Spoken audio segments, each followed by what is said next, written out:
Boa noite a todos. Que a paz de Jesus nos envolva hoje e sempre. Essa semana estudaremos o capítulo 51 do livro Vinhas de Luz, que tem o título Não se envergonhar. E o versículo escolhido por Emmanuel foi retirado do Evangelho de Lucas, capítulo 9, versículo 26. Porque qualquer que de mim e das minhas palavras se envergonhar, dele se envergonhará o Filho do Homem. Bom, iniciarei por Lucas.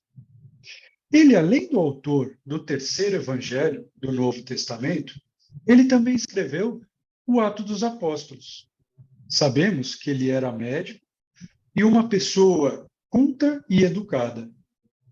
Ele era um pesquisador e historiador, extremamente disciplinado e detalhista. Sabemos também que ele acompanhou Paulo em muitas de suas viagens. Essa passagem escolhida por Emmanuel tem o subtítulo de Condições para seguir a Jesus. E está contida em 3 evangelhos: no de Lucas, no de Mateus e no de Marcos. E quando isso acontece, já podemos ter uma noção que o ensinamento é profundo. Sendo assim, para um melhor entendimento, gostaria de ler o trecho completo.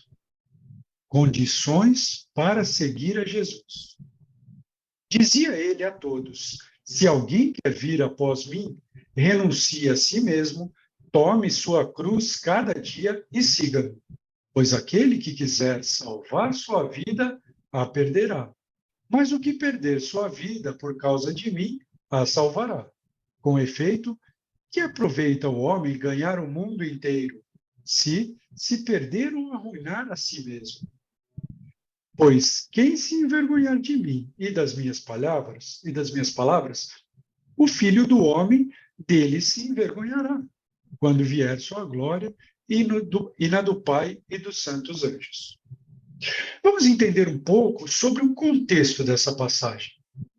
Os discípulos estavam em Cesareia de Filipe, que era um território não israelita, ou seja, era um território de pagãos, pessoas que não tinham conhecimento dos ensinamentos judaicos. Então, a postura de Jesus foi bem convidativa e simples inicialmente. Isso para que eles entendessem que os ensinamentos não seriam somente para os israelitas, mas sim para os que quisessem seguir. E com isso aprender o que deveriam fazer.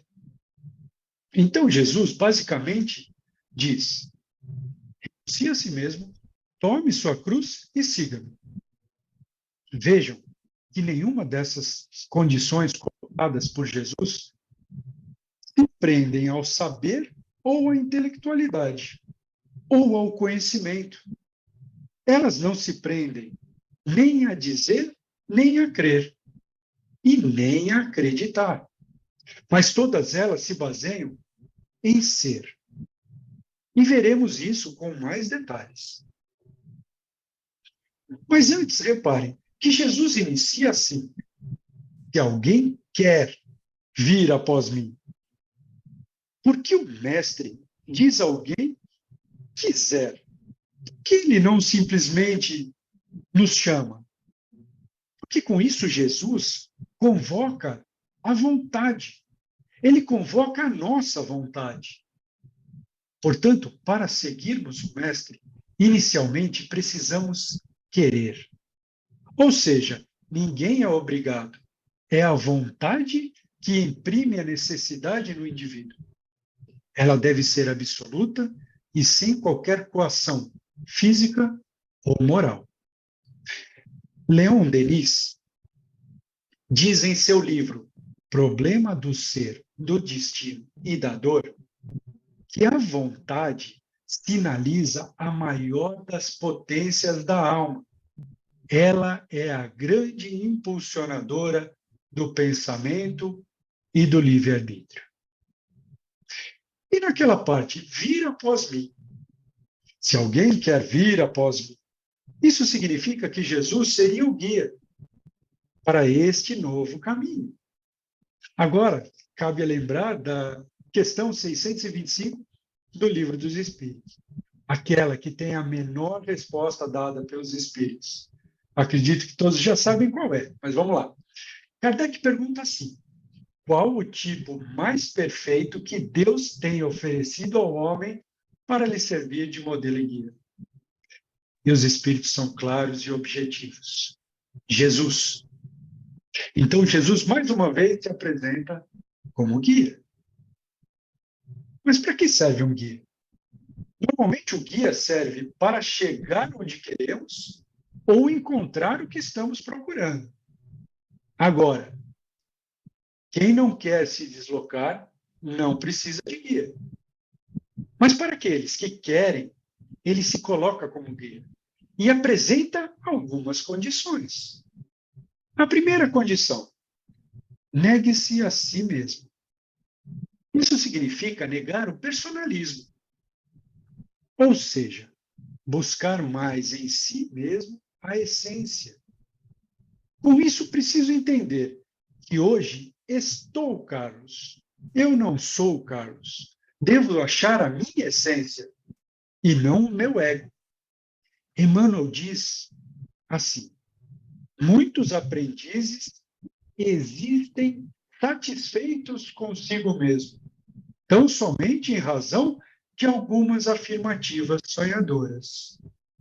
Ou seja, esses aprendizes que querem impor as suas ideias, eles não negam a si mesmos, não passam por essa primeira condição para ser discípulo. São apenas alunos intelectuais. Assim conhecem, mas não compreendem a mensagem do Cristo. E muitas vezes estamos impondo pontos de vistas muito pessoais ou muito sonhadores. Precisamos identificar que existe muito a ser feito em prol de todos, onde a obra do reino de Deus é maior que o interesse pessoal.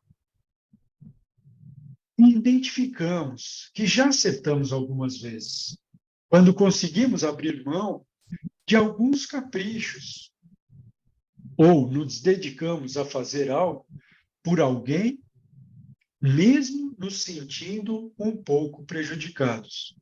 Um exemplo: sabe aquelas situações que fazemos algo, mesmo sendo contrariados, porque entendemos que vai beneficiar o outro, que nós queremos bem? Isso se encaixa em nosso âmbito familiar, profissional e do cotidiano. Esse pode ser um caminho para controlar o personalismo e, com isso, seguirmos para a próxima condição. Na segunda condição, tome cada dia a sua cruz. O que seria essa cruz? Normalmente pensamos: eu tenho que carregar essa cruz.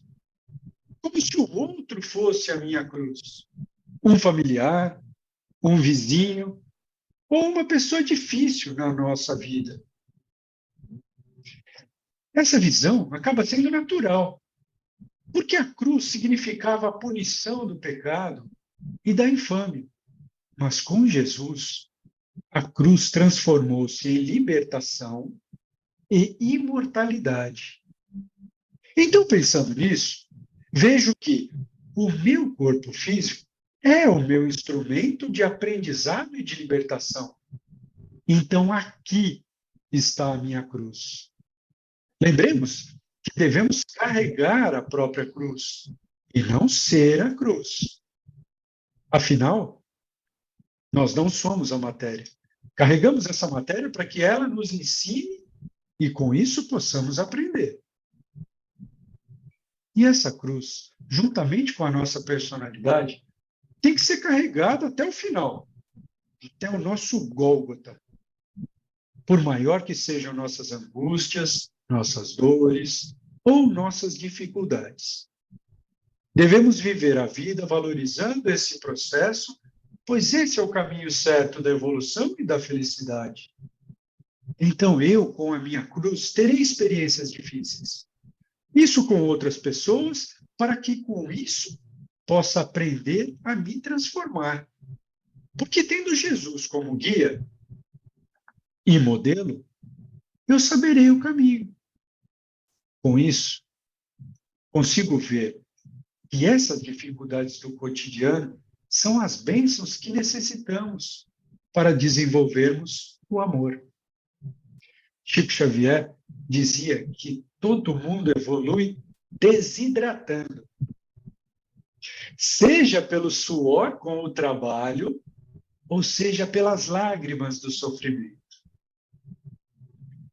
Em palavras de Emmanuel, ele diz: todavia, por vezes, a preocupação de preservar o cristianismo não passa de posição meramente verbal. Então, carregar a nossa cruz é enxergar como uma personalidade que precisa ser transportada e carregada até o final. Jesus espera por nós conscientes de nossas dificuldades e, com isso, torna nossa jornada repleta de misericórdia. Porque para seguirmos a Jesus, não nos é exigida perfeição, mas sim a vontade. Vontade real de vencermos as nossas más inclinações, conforme nos ensina a doutrina espírita. E, novamente, com isso, temos que começar de nós mesmos, e não por exigência dos outros. Pois se alguém quer vir a mim, renuncie a si mesmo, tome a sua cruz e siga-me. Emmanuel diz de uma forma bem clara: a vida de um homem é a sua própria confissão pública. A conduta de cada crente é a sua verdadeira profissão de fé. Então, nossa conduta deve estar alinhada com o nosso discurso. Interessante como isso tem caído semanalmente em nossos estudos. E pensando nisso, percebo o tamanho dessa nossa responsabilidade. Aqui que compete cada um de nós recebemos esses ensinamentos e exemplos do Cristo e o quanto podemos melhorar. E assim chegamos na terceira condição. Siga-me. Uma condição extremamente simples. Mas veja que ele não alicia oferecendo privilégios. Ao contrário, não basta estudo ou conhecimento. Não basta decorar livros. Não basta pregar os ensinamentos. É imprescindível segui-lo. Então, mais uma vez, esse seguir está ligado ao vivenciar o ensinamento. Mas veja que Jesus vê o potencial em cada um naquilo que podemos ser e naquilo que podemos alcançar. E quando ele diz: porque qualquer que de mim e das minhas palavras se envergonhar, dele se envergonhará o Filho do Homem. Não se envergonhar é não sair dessa harmonia universal, não sair dessa lei que o Pai trouxe para nós, a lei de amor. Enfrentar o mundo sem receio, mostrar-se pelas obras internas da alma, através do esforço pela obtenção das virtudes e da correção das más tendências. Então, não se envergonhar é seguir o Mestre. Pelos seus ensinamentos é fazer o certo, mesmo que ninguém esteja vendo. E não fazer o errado, mesmo que todo mundo o faça.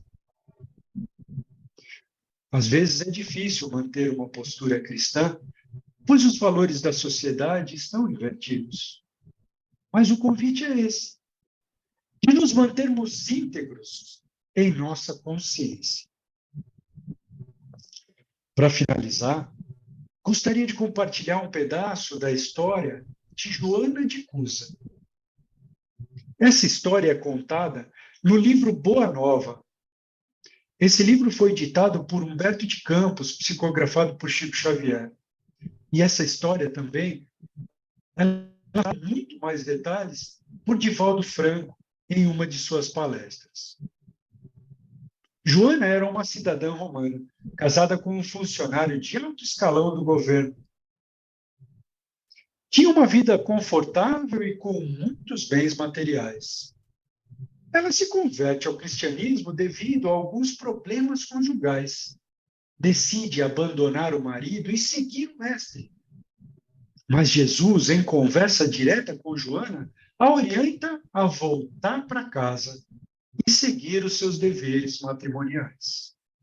O tempo passa, com ela acompanhando as pregações de longe. Vê o martírio do mestre. Em seguida, ela tem um filho e se divide entre os cuidados do marido, que nesse tempo estava doente, e do filho, que ainda era pequeno. O marido desencarna, deixando a família em uma situação difícil financeiramente. Ela decide, então, buscar consolo nas pregações do Evangelho. E fica sabendo de um pregador chamado Paulo, que reúne cristãos nas tumbas de Roma. Isso se passa por volta do ano de 68, quando Nero era o imperador. E ele era um imperador perseguidor de cristãos. Nesse tempo, Nero perseguia e martirizava os cristãos de uma forma muito cruel. Ele fazia os cristãos de tocha para iluminar as ruas de Roma. Em uma dessas reuniões, ela foi levada pelos romanos e amarrada a um poste de martírio ao lado do seu filho. Começando então as flagelações, reconhecendo que ela era cidadã romana, os guardas diziam: nega Jesus que te libertamos. E ela permanecia em silêncio, firme na sua convicção. Vendo que não dava resultados, os guardas começam a flagelar o filho. E aí o filho, juntamente com os guardas, começa a dizer: nega Jesus, mãe. Nós já perdemos. Acabou. Mas ela, vendo o filho aflito, ferido, ela diz: cala-te, meu filho. Jesus era puro e não desdenhou o sacrifício. Saibamos nós sofrer a hora dolorosa. Porque acima de todas as formas transitórias do mundo, é preciso ser fiel a Deus. Se eu renunciar agora, que exemplo deixo para você? Em seguida começam as labaredas e um guarda se aproxima de Joana e diz: o teu mestre apenas te ensinou a morrer? Ela então reúne suas forças e, com um olhar amoroso, diz assim: não apenas me ensinou a morrer, mas também a te amar. Joana de Cusa foi uma das reencarnações de Joana de Ângeles. Então, quando estivermos em alguma situação de tristeza, desânimo ou desespero, lembremos-nos que Jesus estará sempre a nos renovar o seu lindo e especial convite. Se alguém quiser vir após mim, negue a si mesmo, tome a sua cruz e siga-me. Obrigado a todos pela atenção e pela paciência. Graças a Deus.